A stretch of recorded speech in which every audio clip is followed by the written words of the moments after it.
China says it's executed 11 members of a clan who it says ran online scam operations in eastern Myanmar. State media said the executions were carried out by a court in the eastern Chinese city of Wenzhou. Tens of thousands of Chinese citizens were lured to compounds inside Myanmar and forced into carrying out online fraud. The activities of the Ming family criminal group had contributed to the deaths of 14 Chinese citizens and injuries to many others.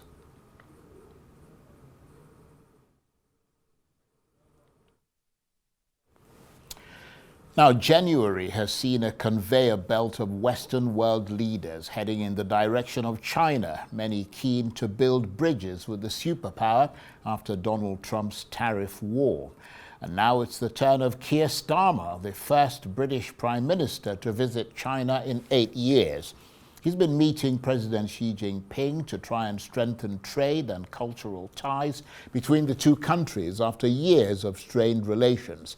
Accompanying him are 60 British business leaders. But while trade is a top priority, Mr. Starmer has faced criticism from opponents at home over the risk posed by China to the UK's national security and President Xi Jinping's human rights record.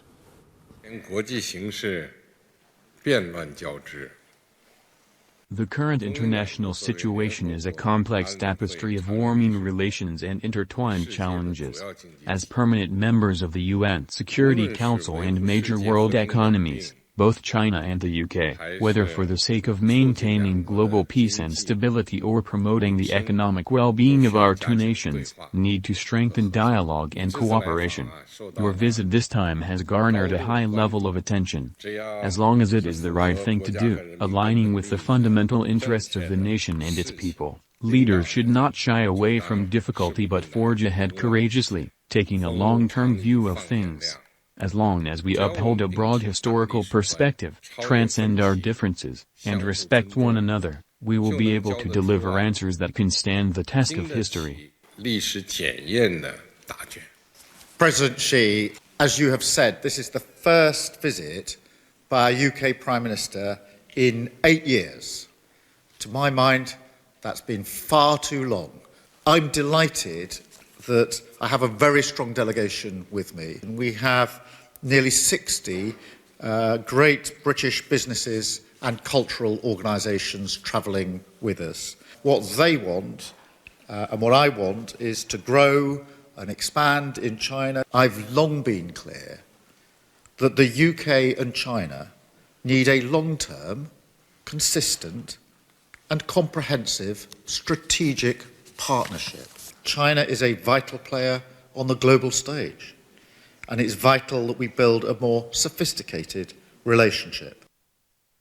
And we made some really good progress on tariffs for whisky, on visa-free travel to China, and on information exchange and cooperation on irregular migration, focusing particularly on small boats and engine parts. So a very good constructive meeting with real outcomes, and that's very much in our national interest. And we just heard Keir Starmer there, the British Prime Minister, and before him, the Chinese leader Xi Jinping will be crossing over to London in a minute to get assessment of that trip from the author and international affairs analyst, Dr. Marek Laskiewicz, who will hopefully be talking to us about what the trip actually achieved in very concrete terms, although we heard a considerable amount of it there from Keir Starmer himself, what both sides would have achieved, and whether or not they dabbled into the sensitive issues of human rights and so on. And I'm told that we've got Dr. Marek Laskiewicz now, so let me go straight to him. He is the author and international affairs analyst, and he joins me on the line from London. Good to see you, Dr. Laskiewicz. So the British Prime Minister, Keir Starmer, concluding that meeting with the Chinese leader Xi Jinping. What have they achieved? The most important achievement is that they've met at all and are talking. This is always a good thing. In terms of concrete actual achievements, not very much, I'm afraid. However, it has to be borne in mind that the UK was for many years, and to some extent still is, the USA's closest ally. And so it was never going to be easy for China to woo England too far, the UK too far away. Equally, the UK, when dealing with China, has to know, of course, that America is very sensitive about negotiating with China and has threatened, for example, Canada with a 100% tariff. And therefore, they're very delicate negotiations. On top of everything else, there's the whole business of human rights, the Uyghurs and the jailing of the pro-democrat tycoon, which was raised but probably got nowhere further. And last but not least, there's the whole problem of Russia, which is the elephant in the room, and its war, and quite what China hopes to achieve with with UK. Please bear in mind that Russia has been threatening UK with being nuked, and that in fact would agree with my analysis that they'll be the first strategic nukes used against Great Britain, as opposed to nuclear against Poland. So we have the business of UK here trying to negotiate between three superpowers. And insofar as Keir Starmer has managed to conclude the talk on a satisfactory level, it is a success for UK and one for China in that it is actually now talking with Great Britain. And you mentioned the sensitive issue of human rights there. I mean, Mr. Starmer, as you suggested, under considerable domestic pressure to bring that up, along with sort of other touchy issues. Mr. Starmer said broadly that they had discussed areas where they disagree, and Mr. Xi said the two countries ought to be able to rise above their differences. There was, as you mentioned, the Jimmy Lai case in Hong Kong, but you believe the British government raised such tough issues with the Chinese president? They certainly raised them, but went no further. And that's the whole point, isn't it? China doesn't care much how often the issue is raised, although, as their president said, they would prefer to rise above such discussions. In other words, not to have them. Nevertheless, Great Britain did raise it, but it's very difficult to raise it with China because China has retaliated against countries which have gone too far in this area. And therefore, the fact they've raised it at all in this first meeting is something. But it is only raised, that's all. And so therefore, a small step, but by no means an important one, and not one that the Chinese will much care about. And I mean, it's very interesting how you assess this, and very illuminating. So keeping all that turbulence in mind, both from the Chinese and from Donald Trump, would you say that the British Prime Minister has had to tread a very careful line between China and the US? I mean, London, of course, watching, as you mentioned earlier, how Washington is going to react to this visit, but also now with its human rights, the issue coming up, also how Beijing is going to take it. I wonder what you think will come out from the White House as well as Beijing.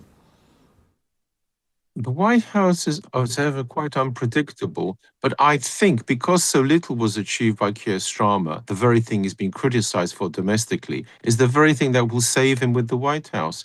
Because as far as the White House can see, nothing much has been done, and therefore I don't think they're going to threaten UK with sort of 100% tariffs that they threatened Canada with.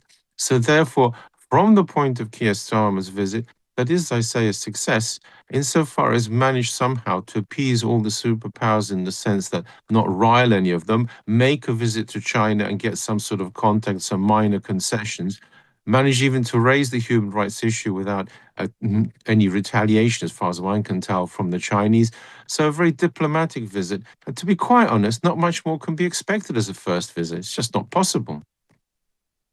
And Mr., as you mentioned earlier, Dr. Laskiewicz, Mr. Starmer, of course, the latest Western leader to visit China. You talked about Canada there, the UK, and many other nations keen to, as it were, hitch their wagon with Beijing and improve relations with China as the sort of country's global economic impact increases, but perhaps more so as Washington's volatility pushes traditional allies to look elsewhere for business.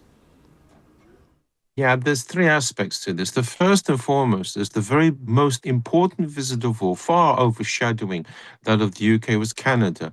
Canada now sees an opportunity, as it sees it, for a realignment, that it will have China and Europe, and I stress the word Europe here, as its allies. And therefore, the visit to China was so successful that, of course, America retaliated with the threat of 100% tariffs. For other countries, there's also this aspect. However, in their point of view, the key problem is of why visiting China in geopolitical terms is because they're interested in what's happening with Russia.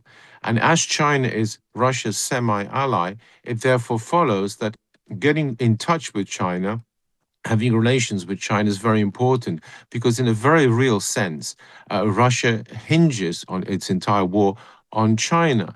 The third point is the one you mentioned, which is, of course, the most obvious, which is to do with the global economic impact.